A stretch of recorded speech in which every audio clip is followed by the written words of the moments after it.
जेके शिकायतूं आहिनि उहे जाइज़ आहिनि। इलाइक़े जा माण्हू रस्तनि ऐं स्ट्रीट लाइट सफ़ाई सुथराई असां खां घुरनि था, जेका असांखे ॾियणु घुरिजे।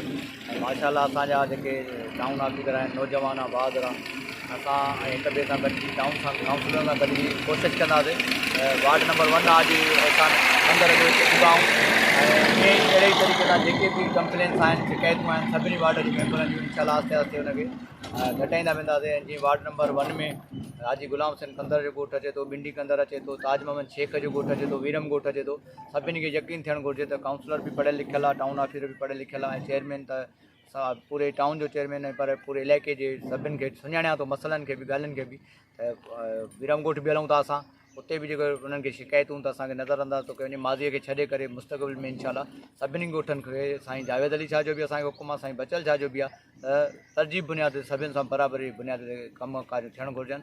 ऐं इंशाल्लाह असां इहो पैगाम था ॾियारियूं तव्हां मीडिया जे दोस्तनि न्याज़ तव्हांजे थ्रू, त कोई बि माण्हू पाण खे लावारस न सम्झे। असांजा दरवाज़ा सभिनि लाइ खुलियल आहिनि, बिना कंहिं फ़र्क़ जे असां कमु कयो आहे ऐं कमु कंदासीं।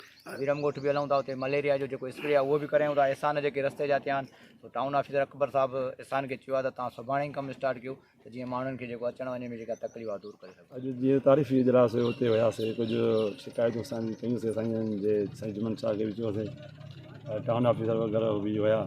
हुनखे असां ख़ासि करे रस्ते जी असांजी वॾी तकलीफ़ आहे, जो मोटरसाइकिल गुज़रण जी जॻह कोन्हे।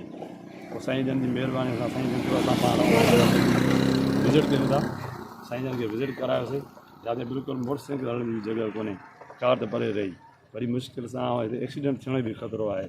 इन करे साईं जी महिरबानी असां गॾिजी आया आहिनि ऐं इहे रस्तो जो जाइज़ो वठी ऐं जल्दी कमु शुरू करण जी ख़ातिर कराई आहे। साईं जन जल्दी सां तव्हांखे ई कमु कराए ॾींदासीं।